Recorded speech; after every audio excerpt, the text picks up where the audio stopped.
No. Whoa. The ring didn't mean nothing. Okay, hold on. Give me a minute.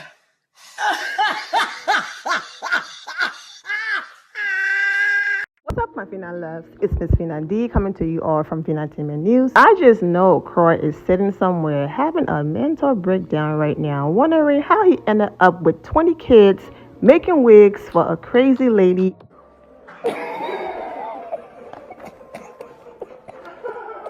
And over $1 million in debt. There's absolutely nothing funny about this. There are children involved and all of that. Even if you're not here for someone, you don't want to see any family break up. And they have been dragging other people that you support because, I'm married, I have a husband, and throwing their marriage and husband in other people's faces. You still don't want to see a family break up. But this person mentioned Cora was making wigs and then the 20 kids. And I was doing my best to be so good and behave and not laugh because there's nothing funny about this.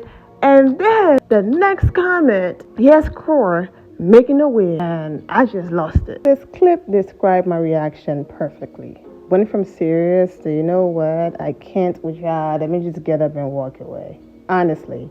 But I'm not going to lie. That was funny with Cora in the wig. At least he was a supportive husband. Now, if this is real and they're not doing this because of the desperation of the foreclosure, the IRS, this right here is all screaming reality TV and a storyline. What network is not going to want to give them a show right now? This could all be a setup to bring their show back. So I won't be surprised. And also, too, I'll believe it when it's done. Because, for example, her former BFF, Nene Leakes, she went through with an entire divorce. I mean, she and Greg, may his soul rest in peace, went through a legal divorce. And then they got back together and got remarried. Okay? And then they filmed the whole thing. So who knows? But overall, I do wish them well. Who is getting the scooter? Where is your scooter? Where is your scooter? Where is it?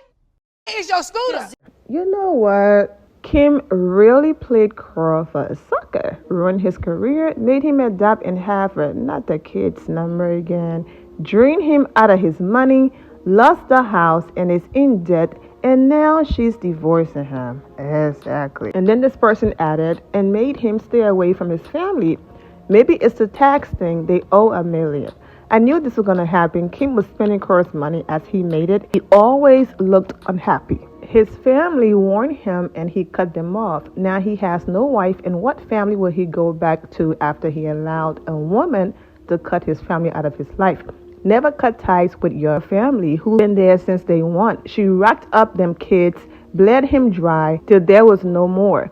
I feel bad for him too. That's really eye-opening. As soon as it hit that they owe the IRS, she dipped. If that's what Court wants, I can see him and his family having a reconciliation moment, especially if they felt and feel like Kim was and is the root of the problem, and if she's no longer there, but she's just there as a co-parent, then I can see reconciliation happening because, family to go through ups and downs and twists and turns, but, forgiveness is possible. I feel bad for Court. He was so young and he fell for her hard, having 19 kids with no money. I hope he gets custody so he don't have to give her spousal support. Yep, I saw this coming. He should have known with the Big Papa situation. How long did she think 20 mil would last? They didn't invest, and I don't think she helped his career. Exactly. He was like, 22, 23 when they met? Shaking my head. Vindicated. Kenya always knows what she's talking about. It may take a while to come to light, but Kenya really misses. Cha, speak on it. I can't divorce. Your husband doesn't have a job right now, so worry about that. Really? 8 years in the NFL, $20 million? I think he's okay, bitch. Cashmere sold $15 million his first year, sweetie. Bitch, put some anesthesia in a bottle. To be clear, cashmere is your skincare line. Yes, it is. Yes. Because your husband is an idiot who turned a hoe into a housewife. Don't be mad at me about that. He has a husband, a wig maker, her wig curl, or whatever the case.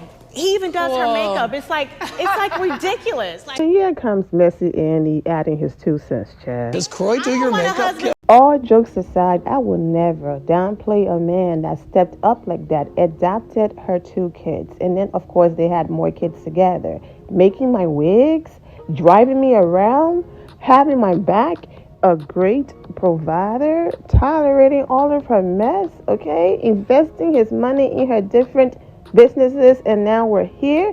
That just proved the point that you all did not invest well, and she was over there trying to impress strangers instead of saving her money or investing well, okay? If your business made $15 million in the first year and you're bragging about your husband having $20 million plus the money you've made on the Real Housewives of Atlanta and your own show, there's no reason you should be in this position where every year your house is going to foreclosure and all of this is happening. That is because you wanted to live this lifestyle, trying to impress people and not manage your money well. Living above and beyond your means, Kim, and that's the reason why you're in this. Now, we're not going to sit here and blame Kim for everything. He was right there and being a willing participant. Okay, put your foot down. She's going to scream, cry, curse you or whatever, but still put your foot down because you could see you all were running through the money, especially with all of the kids that you have. So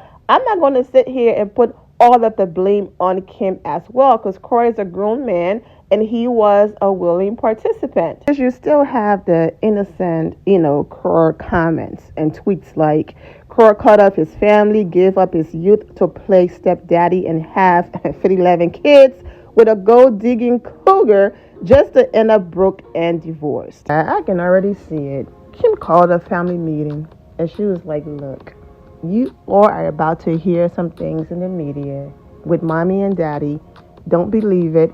But mommy had to do this in order for us to secure a show on another network or for Bravo to bring our show back, okay?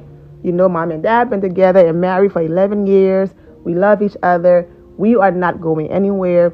So just play your part and ignore the noise. This is a way for us to get back on TV. Just know that we will be fine. I can already see that conversation going on. Or both of them got tired. Kim is used to a certain lifestyle and she's like, what am I doing here when I can be over here with my feet kicked up, being taken care of, living this lavish lifestyle, and I've been over here struggling for years, with Corey. Because when it comes to money issues, people can front all they want publicly, but the arguments and the back and forth and just a terrible situation is going on behind the scenes. And it's possible that was happening and the both of them just got sick and tired of each other. Either way, seeing is believing. But Bethenny Frankel, who's been through a divorce herself, and I know people might not be here for her, but, she has some things to say about Kim.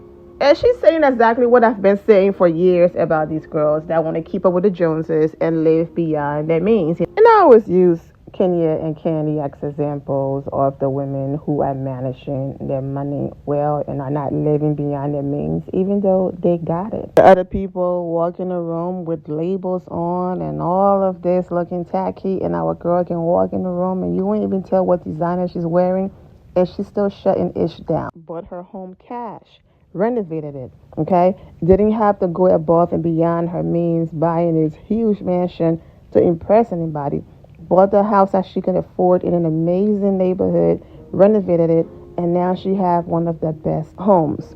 Candy, with all of this money, the Kim who's going through all of this, called her house in her area ghetto and all of that. Who's still keeping their house? When have you heard Candy house go into foreclosure or anything like that? Candy lived in that smaller home for years before she moved into the bigger home that Kim had so much to say about. And now look at Kim life. So I was just on my podcast and my producers told me that Kim Zolciak and Croy are getting divorced. And I've heard all the rumors about the foreclosure. And I thought to myself, marriage is hard enough. Bringing other people into your life and highlighting it for years on TV. I did it for a short time and I paid the price. And I took it like a champ when I was scrutinized and, they go with you in when it's happy and everything looks great, and everyone's coming with you when it goes down to the abyss in the shit pit, Slumdog Millionaire style. So they invited us into this life, and they've always been people who seem like they're spending more than they have. He's on a football salary, she's on a housewife's salary, and they're spending like the fucking plane's going down. And the thing is, you can't spend more than you make. And it's the old housewives model to get on the show, make no money, spend, logo, car, house, bankruptcy, foreclosure, because you can't fucking keep up. You're writing checks you can't cash, and it's gross. It's like what's wrong with America. When the whole real estate bubble crashed, that was because people were just financing their houses, and the whole thing imploded. And I heard Kim and Croy owe $1 million each, and it's like, good. Pay the IRS. You gotta fucking pay. You wanna play? You gotta fucking pay. And, you know, all these couples that bring everybody into every single detail like they're perfect, it's a recipe for disaster also. Machine Gun Kelly and Megan, and then he's cheating. And it's Adam Levine and his wife. Everyone gets humbled real quick. So these two, you know, we're so perfect and we're so in love and we have all this money and we're spending and the diamonds and the this and the filters and the kids and everything. And then when the shit goes sideways, you invited us in when it was going good and it looked like a fairy tale or made us believe it was. Well, guess what? We're coming out with you too. So no one's going to fucking respect your privacy at this time because there is no privacy at this time. And I think I get particularly lit when people spend what they don't have. It's like up the whole system. It's like fucking with the IRS. Like you pay your goddamn bills, right? I never spent a goddamn dime until I made money. Like never. I couldn't afford a taxi. I would pray that someone would buy me a drink. Like, I never spent a fucking penny. I was terrified. I was on the cover of Forbes and called my business manager to ask if I could buy a handbag the first time. I was always terrified because you don't spend money you don't fucking have. My apartment was furnished by IKEA. When I was on the Housewives in New York, I didn't have it, so I didn't pretend I had it. Fucking hate all show and no go. I hate fronting and stunting. Pay your fucking bills. That's all I have to say. Pay your fucking bills. Well, you heard the woman, pay your bleeping bill. Now, I know I just jumped right into it, so let me just become technical for a moment. Kim filed for divorce. Yes, it's out there. And before she filed for divorce from her husband, the news broke that they owe the IRS over $1 million. So that's the story. Anyways, I'm wishing all of you well and take care. My loves, thank you all for your love and support. If you're not subscribed to the channel, go ahead and subscribe to the channel. Go ahead and leave this video a thumbs up. Also turn on notifications so when I do post, you're aware that I posted. And I will see you all in the comment section. Remember to always have the God bless attitude, which is being positive at all times and seeing the good in every situation. Have a great day, guys. God bless.